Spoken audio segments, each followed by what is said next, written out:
네, 오늘 레전드에게 듣는다는 유성주 운용역과 함께하겠습니다. 안녕하세요, 운용역님. 네, 반갑습니다. 안녕하세요. 네, 오늘도 시장 흐름이 괜찮게 나오고 있습니다. 10월 들어서면서 분위기가 굉장히 좋아지고 있거든요. 하지만 이 랠리를 언제까지 좀 즐길 수 있을까라는 데 대해서도 여전히 좀 의문표가 달리고 있습니다. 변수가 참 많아요. 외국인들의 포지션도 봐야 되겠고, 환율이 상당히 또 민감하게 움직이고 있고, 또 미국의 금리 인상 이슈가 다시 또 연내 재부각이 되면서 여러 가지 좀 지금 변수들이 많이 나와 있는 시장인데요. 10월장에 대해서 좀 계속해서 이런 흐름을 조금 우상향하는 흐름을 계속해서 기대를 할 수 있을지 전문가님, 운용에는 좀 시각 어떠실까요? 네네. 일단 이번 안도랠리가 좀 장기적으로 이어졌던 이유 중에 하나는 일단 미국의 지표들이 좋지 않게 나왔고요. 중국도 이번에 나왔던 경제 성장률이 아시다시피 6.9%가 나왔습니다. 네, 이런 상황에서 미국이 연내에 금리 인상을 할 수 있을 것인가에 대한 우려, 그리고 실제로도 지연될 가능성이 높아진다는 그런 확률이 계속 높아지고 있고요. 그러다 보니까 최근에 이제 달러 인덱스 차트를 보면 달러 가치가 이제 떨어지고요. 최근에 우리 원화 가치가 올라가면서 신흥국 내에서도 자원부국들, 뭐 브라질이나 러시아나 이런 쪽은 여전히 좀 타격을 받고는 있지만 신흥국 내에서도 우리나라와 같이 제조업 경쟁력이 있고 우량한 기업들이 많은 나라 쪽은 외국인들이 일부는 그런 이제 산업재, 자본재 중심으로 해서 매수가 들어오면서 단기 반등에 좀 성공하는 그런 흐름이 연출되고 있는데요. 그렇다면 이런 흐름이 계속 이어질지에 대해서 우리가 좀 고민을 안 해볼 수가 없거든요. 그 부분에 대해서 같이 한번 고민을 오늘 좀 해보려고 합니다. 일단 그 안도랠리가 들어왔던 이유 중에 하나는 역시 우리나라가 다른 자원 신흥국 대비해서는 좀 안정적이다. 그렇게 외국인들은 판단을 하고 있는 것 같습니다. 중국의 성장률이 떨어지면서 실제로 여러 가지 그 원자재 가격이 폭락을 했고요. 그죠? 유가를 비롯해서 대부분의 원자재 가격이 폭락을 했고, 그런 과정 속에서 자원 관련주들, 그러니까 자원 부국들이 크게 폭락을 했거든요. 그래서 뭐 브라질, 러시아, 인도네시아를 비롯해서 일단 자원 수출을 많이 하는 나라들이 급락을 했고요. 그러면서 그쪽에서 나왔던 자금들이 신흥국 내에서 다시 포지션을 정리를 하고 있는데 우리나라 쪽으로 최근에 좀 일부 유입되는 그런 양상이 전개되고 있습니다. 그렇게 봐야 되고요. 그 돈이 이제 들어오다 보니까 달러 공급이 더 늘어나고, 그러면서 원화 가치가 다시 강세로 돌아서는, 원화 가치 자체가 강세로 돌아서는 것 자체는 크게 부담은 없어요. 결국은 지수와 원화 가치는 같이 움직이기 때문에 결국 장기적으로 좋은 관점이지만, 최근에 이제 올랐던 주요 종목군들이 환율 효과가 뚜렷한 IT 쪽이나 자동차 쪽이나 이런 쪽이기 때문에 이런 쪽이 이제 단기적으로 약간 고점 부근에 와 있고, 그렇다면 지수도 탄력이 좀 떨어질 수밖에 없는 그런 구간이라 볼 수 있겠습니다. 그리고 10월달 들어서 우리 코스피가 이제 2,000선을 돌파했는데요. 제가 예전에 이 시간을 통해서도 말씀드렸지만 좀 넓게 밴드를 본다면 한 1,800에서 한 2,050 사이가 아닐까 이렇게 말씀을 드렸는데요. 오늘 장중에 2,050선까지도 약간 뛰어넘었다가 다시 조금 내려오는 그런 상황입니다. 그러니까 문제는 이 2,050선을 돌파하는 게 중요한 것이 아니라 안착을 할 수 있느냐의 문제이거든요. 네, 그런 부분들은 우리가 좀 고민을 해야 된다. 왜? 이번 상승의 많은 몫이 삼성전자 거의 50%가량 차지했고요. 현대차 그룹이 거기서 또 아마 20-30%는 차지했을 겁니다. 거기에 이제 하학이나 일부 이제 정유나 이런 쪽이 같이 올라오면서 지수가 그 급반등에 성공을 했지만, 그 속내를 보면은 대형주 한 10종목에서 20종목 요 사이 종목들이 거의 올렸다 보시면 되고요. 나머지 종목들은 오히려 행보하거나 빠진 종목들도 많습니다.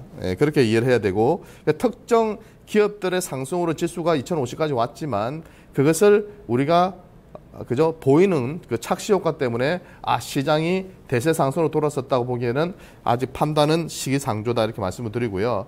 결국은 환율 효과에 따른 추가 랠리는 저는 좀 한계점에 봉착하지 않았나. 삼성전자 여기서 더 오르려면 실적이 더 좋게 나와줘야 되는데요. 제가 볼 때는 만만치가 않다 보고 있고, 현대기아차도 만만치가 않다 보고 있습니다. 그러니까 한계를 분명히 이번 실적 시즌이 지나가면서 저는 드러낼 걸로 보이고요. 4분기 이후로도 실적이 더 개선이 돼야 되는데 만만치가 않아요. 그러니까 코스피 예를 들어서 12개월 예상퍼는 뭐 쉽게 말해서 예상퍼니까 12개월 후에 예상퍼를 봤을 때 10.6배를 지금 상회하고 있어요. 예. 그러니까 쉽게 말하면 지금 지수대가 기업들의 실적 대비해서는 10.6배면 거의 최근 3년간 가장 높은 수준이라고 보시면 되거든요. 그러니까 만만치가 않다는 거예요. 그러니까 굿대로 떨어지면 괜찮은데요. 그 굿대가 예전에 제가 말씀드렸던 1870 정도 선이었어요. 그 정도 내려가면 매력적인데 다시 이제 올라와서 10.6배를 상회함으로써 별로 매력적인 그런 밸류에이션을 가지지 못하고 있고, 그렇기 때문에 지금 시점에서는 주도했던 어느 업종군이 하나만 시세가 이탈되더라도 다시 2000선 아래로 주저앉을 가능성도 배제할 수 없기 때문에 2000선 이상에서의 추격 매수보다는 많이 오른쪽은 오히려 비중을 축소해 나가는 전략, 그리고 오히려 쉬었던 기업들 쪽으로 다시 매수에 들어가는, 특히 3분기, 4분기 실적이 괜찮게 나올 기업 중에서 못 올랐던 우량주 스타일의 개별주들을 또 공략하신다면 틈새에서 또 수익을 낼 수 있는 그런 구간이 아닌가 생각됩니다. 그러니까 펀더멘탈 개선 없이는 2050선의 안착은 저는 쉽지는 않아 보이고요. 자, 미국이 경제지표 퓨전에서 그죠? 제가 봤을 때 정황상으로 봤을 때는 지금 연내 미국 금리 인상이 만만치가 않아요. 지금 한 30%대 정도에서 지금 확률이 올라가지를 못하고 있거든요. 네.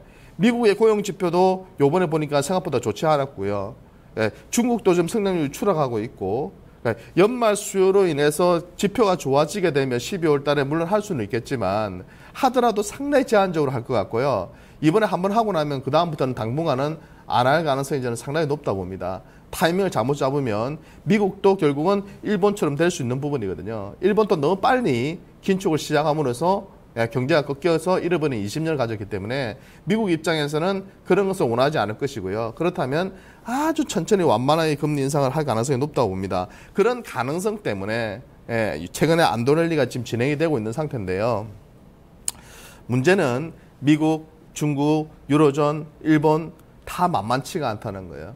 그러니까 경기 지표가 만만치가 않게 나오고 있고 계속해서 부진하기 때문에 현 시점에서는 반등이 그죠? 우리가 빠졌던 가격대 거의 다 왔어요. 코스피 같은 경우는. 코스닥 시장은 여전히 10% 이상 빠져있지만 고점에서 코스피 같은 경우에는 거의 한 5% 정도까지는 다 고점에서 한 이제 한 3, 4% 정도 빠진 상태거든요. 네, 그러면 이 자리에서 2100, 2200 갈 수 있는 저력을 가질 수 있느냐. 제가 볼 때는 쉽지가 않아 보입니다. 외국인들이 저는 추가적으로 계속 들어와서 지수를 끌어올리기보다는 있는 종목들 중에서 수익 난 종목들을 또 팔고요. 또 안 올랐던 종목으로 또 들어오면서 계속해서 자체 내에서 리밸런싱을 할 걸로 보이고요.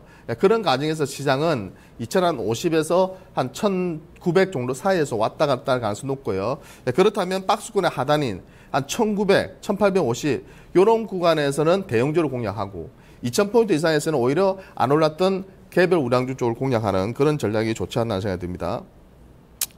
자, 안도랠리가 왜 불편한지에 대해서 제가 도표들을 한번 준비를 좀 해봤는데요. 아까 보여드렸듯이 연방기금 금리 선물 내재 확률에서, 그러니까 연준이 금리를 올릴 확률을 보여주는 도표인데요. 이제 화면에서 이제 왼쪽 편을 보시면, 여기 보시면은 2015년 12월 달에 32.3%, 10월 말에 있는 미 연준은 뭐 이미 제외를 시켰죠. 확률적으로 6% 정도. 10월 말에는 지금 하지 않을 걸로 보이고요.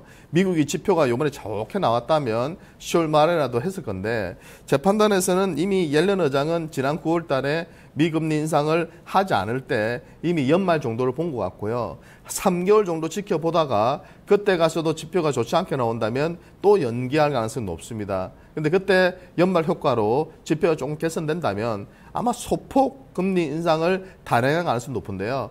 오히려 저는 뭐 그런 소폭의 금리 인상을 단행함으로써 불확실성을 해소하는 것도 주식 투자하는 사람 입장에서는 괜찮지 않나 생각이 들고요. 이런 여러 가지 변수 때문에 기업의 가치가 저는 변하는 거라 생각하지 않습니다. 3개월, 6개월 어떤 금융위기급 위기가 오면 1년 정도는 기업 가치가 왜곡받을 수 있을지 모르겠지만 짧게 보통은 한두 달 정도는 왜곡받지만 결국은 자기 자리를 찾아가게 됩니다. 단지 우리가 예상했던 만큼 그 회사가 실적이 꾸준히 좋게 나와준다면. 네. 그래서 항상 오르는 종목은 오르는 것은 아니고요. 쉬었던 종목들 중에서 또 실적이 좋은 기업들은 오르기 때문에 그런 기업들을 지금 우리가 고민해서 찾아내는 노력이 필요합니다. 예, 계속해서 움직일 수 있는 종목은 뭡니까? 계속 성장하는 기업이거든요. 그런데 대형주들은 제 판단에서는 1, 2분기 잠시 어떤 호재나 이슈나 실적 때문에 오를 수는 있겠지만 이것이 1년, 2년 계속해서 실적이 좋아질 수 있는 구조가 아닙니다. 예, 그렇기 때문에 경기 민감 섹터나 경기 순환 사이클 안에 있는 그런 기업들은 예전하고 좀 생각을 바꿔서 해야 될 게 뭐냐면 예전에는 2년 빠졌다가 2년 크게 올랐거든요. 예. 조선주 같은 경우 예를 들면 5분의 1 토막 났다가 또 몇 배 오르고 이랬단 말이에요. 예전에 사이클이. 근데 최근 들어서의 사이클은 뭐냐면 중국이 정점을 찍고 나서부터는 그쪽에 기대에 있는 산업 섹터에 있는 그런 업종군들은 이런 식으로 고점을 낮춰간다는 거죠. 그러니까 중간중간에 이런 6개월짜리 반등, 1년짜리 반등은 들어올 수 있지만 그것이 연속적으로 이어지지 않기 때문에 최근에 많이 오른 경기 순환 업종군들은 여러분들이 일단은 비중을 좀 줄여나가겠다는 생각하시고 오히려 안 올랐던 기업들 위주로 매수하는 게 맞다. 최근 들어서 기관들이 그런 움직임들을 조금씩 보여주고 있고요. 11월 이제 어닝 시즌 마무리되고 나면 본격화될 가능성이 높다. 그래서 대형주가 한번 시세 냈다가 또 개별 우량주 쪽에 또 한번 시세 냈다가 그러니까 돌아가면서 계속 시세 냈는데 공통점은 뭐예요? 올라오는 종목들의 공통점은 최근 실적이 좋아지고 있다는 거죠. 최근 분기 실적이 다음 분기 실적이 좋아지고 있는 기업들이 대형주든 중소형주든 시세를 주도하기 때문에 트렌드에 부합하고 성장하는 기업은 시장이 좀 흔들리고 소외받더라도 견뎌내시면 분명히 그 인내한 만큼의 보답을 가져올 거라고 생각이 듭니다. 달러 인덱스 차트도 아까도 보여드렸지만요. 오히려 이미 다 빠졌어요. 그러니까 미금리 인상이 지연된다고 딱 생각하니까 달러가 약세로 돌고요. 신흥국 통화가 강세로 돌고요. 최근에 금 가격이 또 오르고요. 구리 가격도 폭락하다가 최근 들어서 돌아서고 있고요. 유가도 30달러 때까지 급락했다가 지금은 또 올라서고 있고요. 그게 뭐냐? 미국이 금리 인상을 천천히 할 것 같으니까 상품 시장에 다시 또 자금이 유입되면서 올라서는 거죠. 근데 이게 진짜 백이냐? 그건 아닌 거죠. 이게 진짜 백은 아니죠. 미국이 금리 인상을 천천히 한다고 하니까 잠시 들어오는 자금들은 언제 빠져나갈지 모르죠. 또 11월 달 되고 12월 달에 가까워오면 어떻게 되겠어요?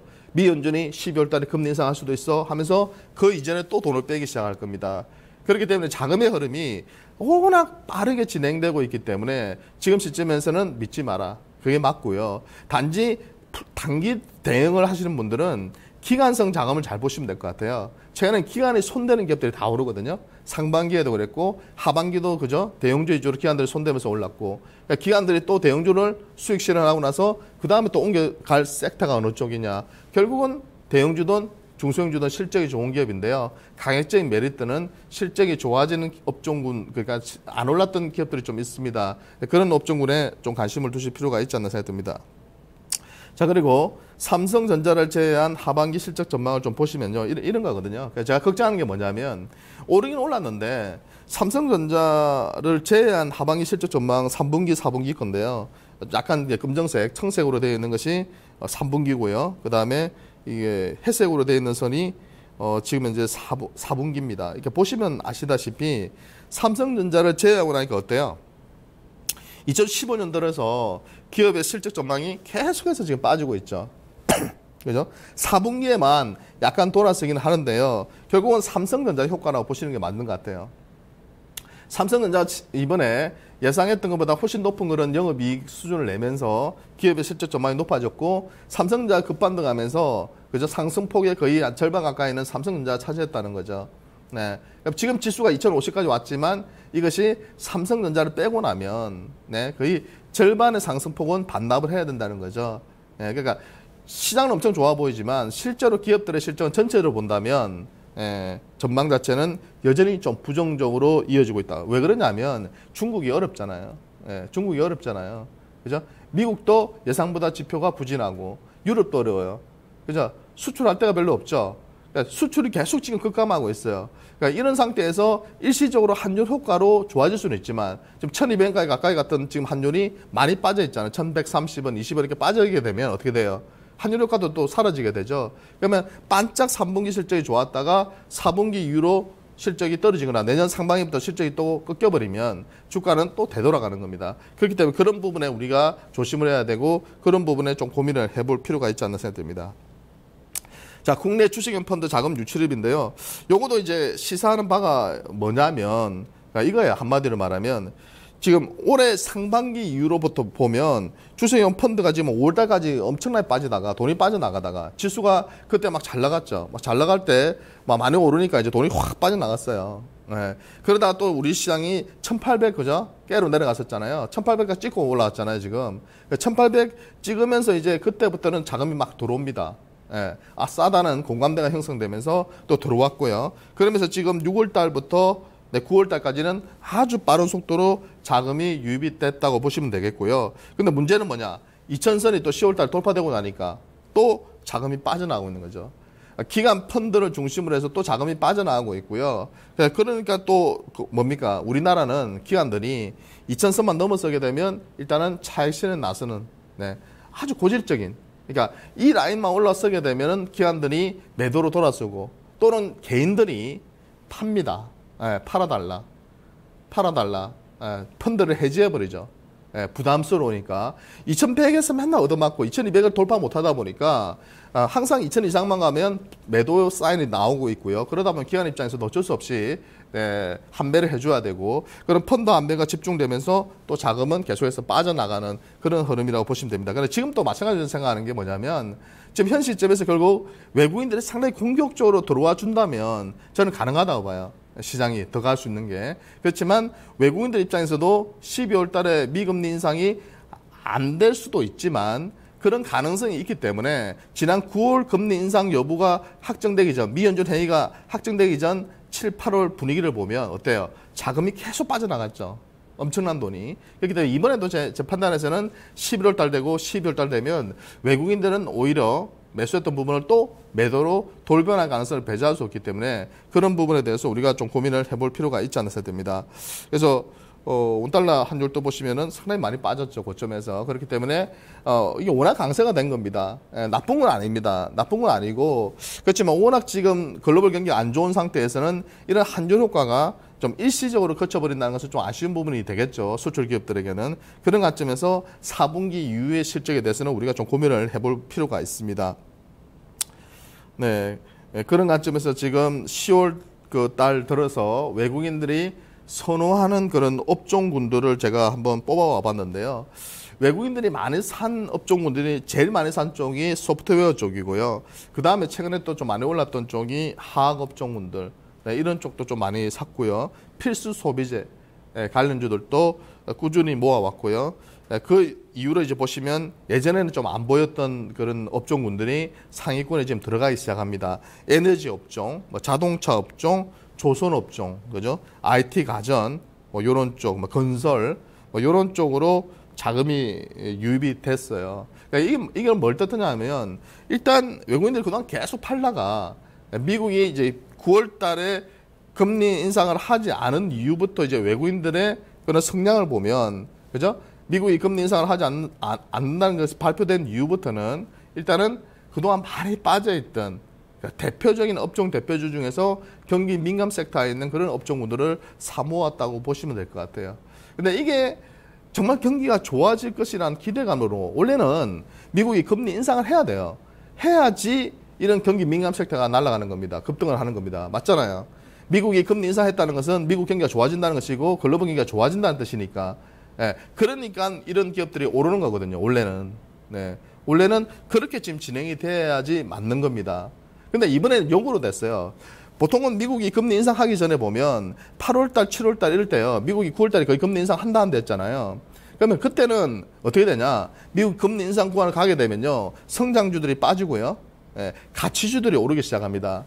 많이 빠져있던 경기 민감한 그런 섹터 쪽에서의 가치주들이 업황 때문에 그다음 부진했는데 그런 기업들이 들고 일어나야 되는 거예요. 근데 어떻게 됐죠? 어떻게 됐죠?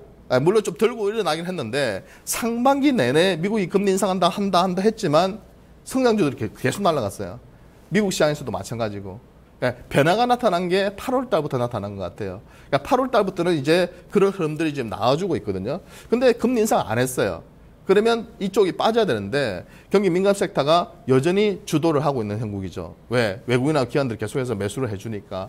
근데 제가 이제 의문시 되는 건 뭐냐면 실제로 그러면 실제로 뚜껑을 열었을 때 기업들의 실적이 좋을 거냐는 거죠.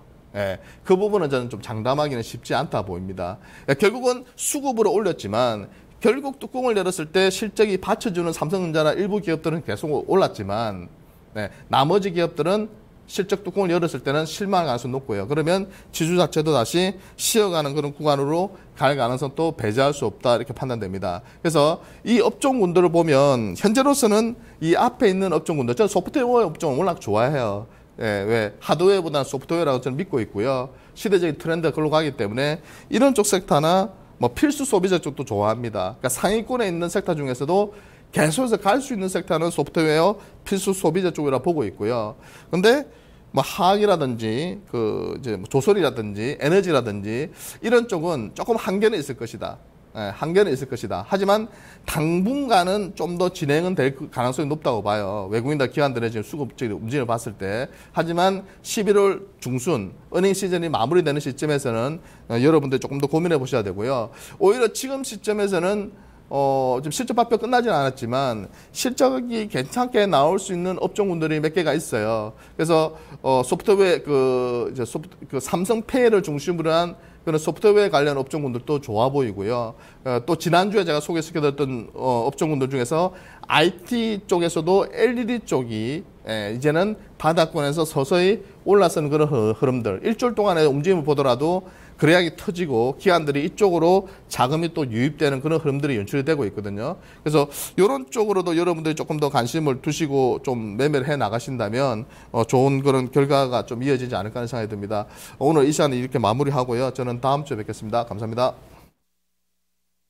네, 지금 박스권 장세 예상하겠습니다. 지금 펀더멘털 개선 없이는 2050선의 안착은 힘들다라고 보고 있고요. 1800에서 2050선의 장세를 예상하면서 가격 메리트가 있지만 실적이 계속해서 좋아질 섹터에 주목하자고 오늘 전략 드렸습니다. 들으신 대로 오늘 필수 소비재 소프트웨어 그리고 LED 쪽 좋게 보고 있다는 점 점검해 보시고요. 남은 오후 장도 대응 잘 하시기 바랍니다. 저는 내일 다시 인사드리겠습니다. 고맙습니다.